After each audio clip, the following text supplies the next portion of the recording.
So, if you think that playing modern games is tiresome, cumbersome, you only see the negative light in modern gaming, then this video might be just for you. Maybe there's an answer here, but I would say that this is just the start of a conversation. And if you want to be in this conversation, please comment down below. I want to know what you guys are thinking.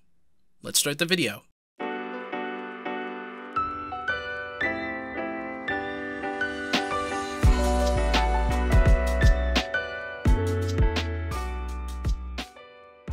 When you think about modern games, what is the first kind of game that you're thinking about? And of most recent time, let's just put out an example out there, Overwatch 2. When that game came out, I for one kept an eye on it. I used to play Overwatch, but I didn't play Overwatch 2 because of how Activision Blizzard has been treating their games as of recently. I saw the writing on the wall, so I didn't get the game, I didn't download it, but I watched. I know, it was free to play, but here were the things that they did that basically told me it was going to be a failure. First thing that they did was make it free to play. When games usually go free to play, there is always an added caveat. Free games aren't really free. There's something in there that they say that it's free, and it's free there. It's free, for sure, but you're not going to get out of this without some sort of sacrifice. And when I say sacrifice, I mean you're giving up one of two things that we as all humans have when we put up something in terms of investment of games, movies, any kind of entertainment. One, it's our time, and the other, it's our money. For Overwatch 2, especially when they came out, there was a lot of difficulty in just making the game seem like it was worth your time. You think that something called Overwatch 2 that they would improve on a lot of things, but you hardly got much of anything. They implemented something like the Battle Pass instead of the loot box system that they had in Overwatch 1. That might be an upgrade to a lot of people, but to just explain that, alright, just to get you to understand why none of that is good, I'm going to explain that whether it was loot boxes or battle passes, it's all still pretty crappy. Loot boxes, everybody already knows the negative connotations when it comes to something of a random drop and something that you can pay for in any kind of game for something that you're not even guaranteed to get. A loot box is a random box that you can get something that is cosmetic or any kind of reward, it doesn't even matter. In this case, we're talking about a video game, Overwatch, right? And you want to get this cool looking skin, or maybe this movie, or something superficial, not really important to the gameplay itself, and it's like some people will spend money on that. Some people do not want to waste time playing the game, and instead of spending their time, they're spending their money, and that's how it works. Loot boxes did this especially for a lot of young people who would decide to just spend their allowance on it or spend their parents' credit card on, and for a lot of other games that isn't Overwatch, if anybody has heard of the FIFA incident, there was a kid who spent like $10,000 in FIFA alone, and that parent could not get their money back just because of special rules and clause that they have with it. And you know what? That's just a damn shame. So we all know why loot boxes is bad, how it tricks more and more people to think that, oh yeah, I definitely do need to invest some money in this here and there, maybe every week, or maybe you're a high spender and you're like, I can't control myself, I need to spend more money in this loot box system. We all know the negative connotations in that and how games can be manipulated around loot boxes. Now, about battle passes, a lot of you guys will probably think that the battle pass is actually a positive system that isn't the loot box. Like, you would rather have the battle pass than the loot box. Well, here's the thing about the battle pass. The battle pass implores one thing and one thing only: your time. If you are spending hundreds of hours in a game, you will get something from that battle pass. However, the way that battle passes are usually made is through a two-tiered system. One that is free and one that you usually have to pay for. Sometimes a battle pass can't be accessed unless you pay for something, right? And for Fortnite, you pay for the battle pass once. In the most usual case, if you love Fortnite to that point and you're spending hours playing that game, you're going to get rewarded back with in-game currency in that battle pass for the next one. And a lot of people see that as a positive thing, but I don't. I just don't. Hear me out. Yeah, sure, you can get in-game currency and all the cosmetic stuff and rewards in the Fortnite Battle Pass all you want. You can spend that in-game currency on the next Battle Pass for sure. However, What does all battle pass, every single battle pass, what do they have all in common? They want your time. They want all of your time. They want you to spend all of your time in that video game. And if you're spending all of that time in that video game just to complete that battle pass, just so that you can get that before the next battle pass comes out, you're not really doing anything else but playing that one video game, right? This goes in line with the mentality of gamers, and why I think we, as the people who are playing the game, also give a negative connotation on all this. We put something negative into the gaming space just as well by trying to find a forever game, or that one game that you'll play every single day. We live in a world where video games are being shoved into our faces left and right, whether it's free or it costs something, and the more and more video games come out, the less it seems so that we'll be able to stick with one video game instead of just plowing through it and going on to the next one, which is the reason why we're called consumers. Now, I have this weird thing about being called a consumer and rather than just a customer, because we're not consuming video games, we're purchasing the video games so that we can entertain ourselves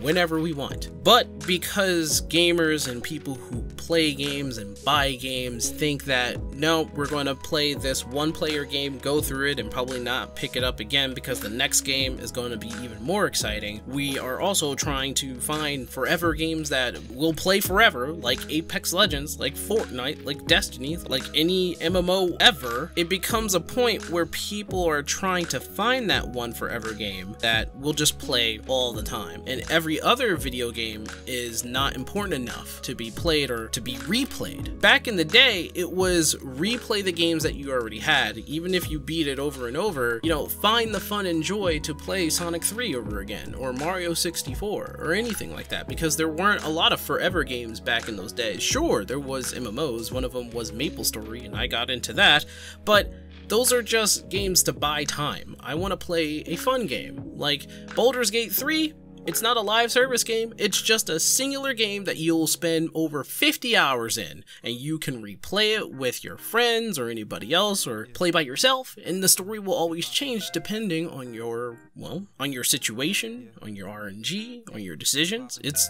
replayable. But replaying games, I don't think that's very popular to a lot of people unless you're really hard set on like one video game, right? Again, the forever game, and that's part of the problem, I think, for a lot of us in terms of customers. I'm saying customers for a reason, and for gamers, right? We should be playing all types of games, not just one game. Therein lies the issue with the companies who want to make forever games, which is the reason why live service games are everywhere in the AAA space, at least in the forefront of AAA space. There are a lot of games that are not, you know, live service. They're just one and dones, and you can just play it whenever you want. There are people who are trying to do that. There are games that are AAA, and all you do is play it one time, and then there are those that you play for the planned 10 years. Live service games are not a bane to anybody. You can have a live service game and have it be fun, but this 10-year plan usually cuts content. There's not a lot of effort put into it. Maybe they put the minimum amount of effort into it, and then they have empty promises a lot of empty promises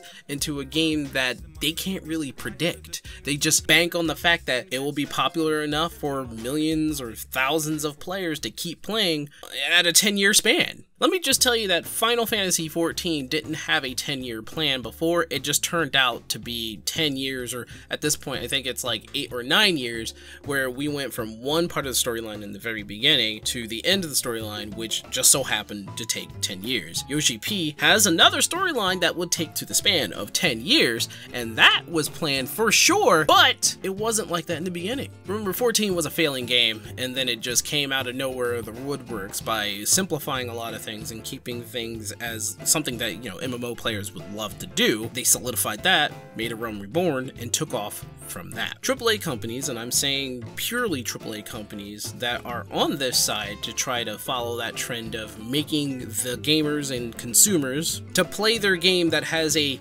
10-year plan, you know, they're trying to make the hugest amount of profit and as much profit as they can. And unfortunately, you see a lot of this from the East, from like Japan, South Korea, China. They make games like Genshin Impact, Honkai Star Rails, or Tower of Fantasy. If you're into those kinds of games, for sure, have fun in those games. I'm not gonna blame you to it. Like, that's the game that you're hooked on, and that's the games that you really like.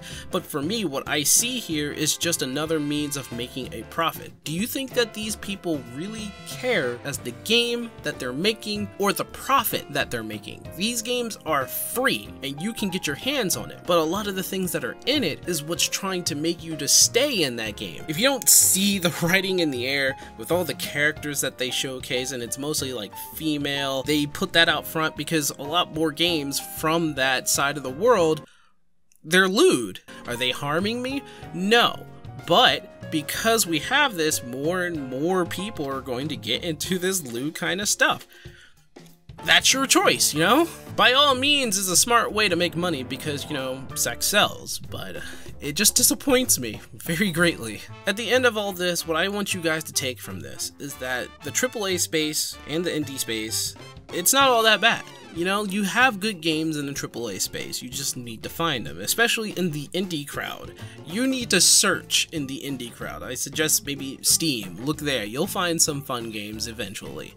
There are games that just come out of nowhere and they're really good, one of which is an homage of the 64 era called Pseudo Regalia. I love that game and it's really fun. I hope I see a sequel to that, and that's an indie game. But then you got a game like Baldur's Gate. I love that game too. I haven't played much of it, but you know, I'm willing to invest more time into it if I get some friends so that we can collab, stream, have fun, and there's gonna probably be a bunch of wacky shit in that. But then you got games like Pokemon, and you're 100% sure that the company is just trying to make a profit. They probably really do care about some of the games that they make, hopefully. I know there are directors in there that want to make the game that people want to play, but from what I can tell from the higher ups, it's not like that. Pokemon Scarlet and Violet had only a 3-year development cycle, and that's not long enough to make an open world game. An open world game takes, at the very least, for the open world itself, like 3, 4, 5 years to make, and then the rest of the years are there to make the rest of the game. You know what I'm saying? So I don't know. You guys let me know in the comments down below what you think about all this, what you think about modern gaming, and hopefully we'll see some improvement in games like Pokemon. Maybe they'll put more effort, or maybe they'll find a compromise, you know? I want to see games to develop not for just profit, but also for fun. For those of you who think that video games are basically made for profit, I beg you to look outside of that box. Games are made to entertain. They're made to bring about a form of joy, you know, to have fun in something. And it doesn't matter what genre it is, people just want to entertain themselves with anything, which is the reason why people are willing to spend their time and their money. Anyway, thanks for watching my video. If you guys really like what you saw, please subscribe. I do appreciate it, and press the like button. That would be a good tip for me, and I will see you guys next time in another video. Have a good one.